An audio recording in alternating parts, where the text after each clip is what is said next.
आज हम सभी पढ़ने वाले हैं विचित्र साक्षी का दूसरा भाग, जिसमें हम पढ़ेंगे सर्वमृतम अवगत्य सह तम निर्दोषम अमन्त्य आरक्षणिम च दोष भाजनम किंतु प्रमाणम भावात सह नेतुम न अशक्नोत तत असोतौ अग्रिमे दिने उपस्थातुम आदिष्टवान अनियेदु तो न्यायालय स्वयं स्व पक्षम पुनः स्थापितवन्तो तदेव कश्चित् तत्रत्यः कर्मचारी समागत्य न्यायवेदयत् यत् इतः क्रोशद्वयान्तराले कश्चित् जनः केन अपि हतः। शब्दार्थ हम देख लेते हैं थोड़ा। अग्रिम दिने का अर्थ होता है अगले दिन।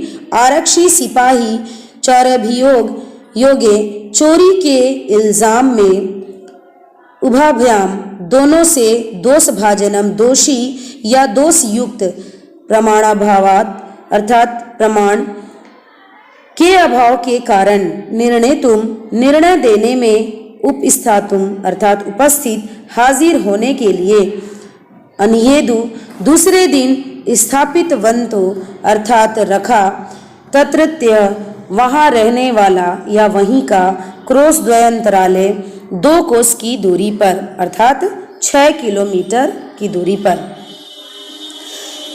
यहाँ बता रहा है कि वह जो न्यायाधीश हैं वो सभी का वृत्तांत है ना, वो जो कह रहे हैं वो अलग अलग सुनते हैं और सारा विवरण जानकर उन्होंने उस निर्दोष दोष रहित माना और सिपाही को उसने दोषी माना। ठीक है, आरक्षण सिपाही को उसने दोषी माना, परंतु प्रमाण के अभाव में निर्णय नहीं कर सका। उनके पास कोई भी प्रमाण नहीं था और वो निर्णय नहीं ले पाए, फैसला नहीं सुना पाए। इस वजह से उसके बाद उन दोनों को उन्होंने अगले दिन मतलब दूसरे दिन उपस्थित हाजिर होने का आदेश दिया। बंकिम चंद्र जी ने दूसरे दिन उन्हें फिर से हाजिर होने का आदेश दिया और दूसरे दिन उन दोनों ने न्यायालय में अपने अपने पक्ष को पुनः रखा और दूसरे दिन उन्होंने अपना जो पक्ष था वो दोबारा उनके पास फिर से रखा। तभी वहां कोई एक कर्मचारी ने आकर निवेदन किया। वहां एक कर्मचारी उनके सामने आया और निवेदन किया कि यहाँ से 2 कोस की दूरी पर कोई व्यक्ति की किसी ने के द्वारा वह व्यक्ति एक मारा गया है, मतलब किसी ने किसी को मार दिया है। ठीक है, उसके आगे हम पढ़ते हैं तस्य मृत शरीरम राजमार्गम निक्साव्रतते आदिश्यताम किम करणीयम इति न्यायाधीशारीक्षणम अभियुक्तम च तम स्वम न्यायालये आनेतुम आदिष्टवान। आदेशं प्राप्य उभो प्रचलतां तत्र उपेत्य काष्ठपटले निहितं पटाक्षदितं देहं स्निग्धेन वहन्तो न्यायाधिकरणं प्रति प्रस्थितो आरक्षी सुपुष्टदेहे आसीत् अभियुक्त च अतीव कृशकाय भारवत स्वस्य स्निग्धेन वहनं तत्कृते दुष्करम् आसीत्। सह भार वेदनया क्रीडन्ति सम तस्य क्रदनं निस्मय मुदति आरक्षी तम उवाचे रे दुष्ट तस्मिन् दिने तव्या अहम चोरितया मंजूषाया गृह्णात् वारितः इदानीं निजकृतस्य फलं भुक्षौ अस्मिन् चौराभियोगे त्वं वर्षत्रयस्य कारादण्ड लप्स्यसे इति प्रोच्य उच्चे अहसत् यथा कथचित् उभो शवम आनीय एकस्मिन् चत्वारे स्थापित वंतो। शब्दार्थ है, यहाँ जो कठिन शब्द है उनके हम अर्थ देखते हैं।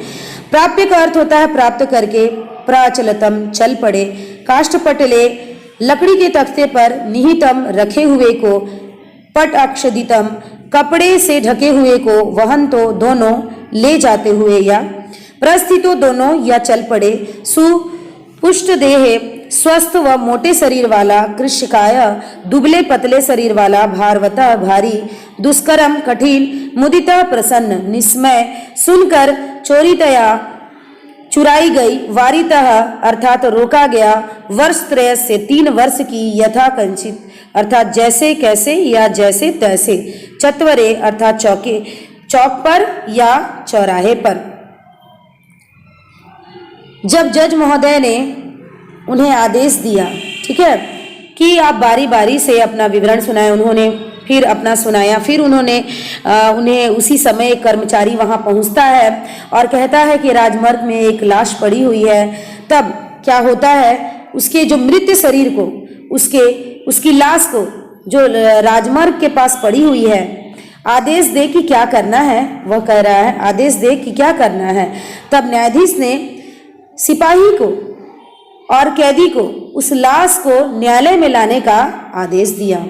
ठीक है, न्यायाधीश जो बंकिम चंद्र जी हैं, उन्होंने उस आरक्षणी अर्थात जो सिपाही है उसको और वह जो अतिथि है, उन दोनों को आदेश देते हैं कि आप जाइए और वहां से लाश को लेकर यहाँ हाजिर होइए।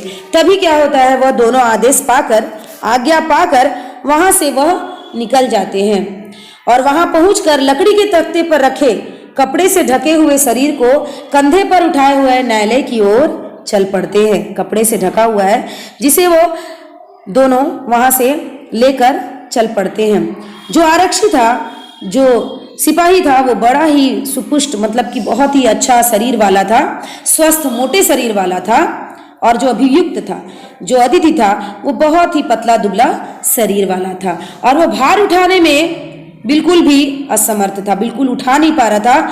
ठीक है, वो उस भार को उठा ही नहीं पा रहा था क्योंकि वो बहुत ही ज़्यादा भारी था वो शव, और उसको बहुत ही ज़्यादा रोना आ रहा था और वह रो रहा था। ठीक है, उसकी भार को, वह जो उसका जो भार था, उसकी भार की पीड़ा से वह रो रहा था, कृदनम। ठीक है, वह तब जो आरक्षी है वो कहता है कि रे दुष्ट, तुमने उस दिन मेरे चुराए हुए पेटी को लेने के लिए मना किया था, मतलब तुमने मुझे रोका था उस पेटी को लेने से, तो अब तुम अपने कर्म को भोगो, अब अपने तुम कर्म को भोगो। इस चोरी के अभियोग में तुम 3 वर्ष की कारादंड प्राप्त करोगे, मतलब कि तुम्हें 3 वर्ष की सजा मिलेगी। यह कहकर वह जोर से हंसने लगा। जो सिपाही था वह कहकर जोर से हंसने लगा। उसके बाद जैसे तैसे उन दोनों ने उस लाश को लेकर, ठीक है, उस चौराहे पर रख दिया। न्यायाधीशेन पुनः तो घटनाया विषयं वक्तुम आदिष्टो आरक्षणे निष्पक्षं प्रस्तुतवती आश्चर्यम् अघटत सह स्वं प्रावकरम सार्य न्यायाधीशम अभिवाद्य निवेदितवान मान्यवर एतने आरक्षणा अध्वनि यद उक्तम तत् वर्णयामि तव्या अहम चोरितया मंजुषाया ग्रहणात् वारितः अत निजकृतस्य फलं भुक्ष्यते अस्मिन् चाराभियोगे त्वं वर्षत्रयस्य कारादण्डं लप्यसे। न्यायाधीश आरक्षणे कारादण्डम आदिष्टम तम जनम सम्मानम मुक्तवान अतः एव उच्यते दुष्करणीयापि कर्माणि मति वैभवशालिनः नीति युक्तिं समअवलंब्य लीलयेव प्रक्रियते। हम उसका अन्वय बता देते हैं आपको। मति वैभवशालिनः दुष्करणी कर्माणि अपि नीति युक्ति समालंब्य लीलाया एव प्रकुर्वते। दुष्करणी अर्थात कठिन, कर्माणि अर्थात कर्मों को, नीतिम अर्थात नीति को, युक्तिम अर्थात युक्ति को, समालंब्य अर्थात सहारा लेकर, लीला अर्थात खेल खेल में, प्रकृति अर्थात कर लेते हैं या कर जाते हैं। उसके बाद क्या होता है, जैसे ही वो जैसे तैसे लाकर उस लाश को चौराहे पर रखते हैं और उसके बाद न्यायाधीश के सामने समक्ष होते हैं दोनों, और न्यायाधीश ने उन्हें फिर से उन दोनों को घटना के विषय में बोलने को आदेश दिया। कहा कि आप अपना वृत्तांत फिर से सुनाइए। तो सिपाही के द्वारा अपना पक्ष रखने पर आश्चर्यजनक घटना घटी। उसी समय जब वह सिपाही कुछ कहना चाह रहा था, उसी समय एक घटना घटी, और वह घटना यह थी कि वो जो शव था, वह शव जो मुर्दा शरीर था, कंबल ओढ़े हुए कपड़े को हटाकर, ठीक है, कपड़े को हटाकर वह न्यायाधीश के सामने न्यायाधीश को प्रणाम करके बोला, कहा कि माननीय महोदय, इस सिपाही ने रास्ते में जो कहा था वह मैं कहता हूं या कह रहा हूं तुम्हारे द्वारा। कहता है कि उसने क्या कहा? उसने कहा कि तुम्हारे द्वारा मुझे चोरी की गई मंजूषा अर्थात बक्से को लेने से रोका गया था, इसलिए अपने किए हुए कर्म का फल भोगो। वह कह रहा है कि उसने ऐसा कहा, इस चोरी के अभियोग से तुम्हें 3 वर्ष की जेल का दंड तुम पाओगे। वह उसे बता रहा है कि आरक्षी ने इस प्रकार से उस व्यक्ति को कहा। तब न्यायाधीश जो है, ठीक है, न्यायाधीश ने सिपाही को जेल के दंड का आदेश देकर उस व्यक्ति को सम्मान के साथ छोड़ दिया। जो अतिथि था उसे उन्होंने, क्योंकि उन्हें सारा विवरण समझ में आ गया कि इसने क्या किया, तो उन्होंने उस सिपाही को दंड दिया और उस अतिथि को उन्होंने सम्मान पूर्वक छोड़ दिया। उसके बाद एक श्लोक है जिसका मैं अर्थ आपको बताती हूं। जो बुद्धि की संपत्ति से युक्त लोग नीति और युक्ति का सहारा लेकर कठिन कामों को भी खेल खेल में आसानी से करते हैं या कर लेते हैं। कहने का अर्थ ये हुआ कि यदि आपकी कोई कठिनाई है तो अगर उसे दूर करने के लिए अपनी बुद्धि का प्रयोग करना चाहिए।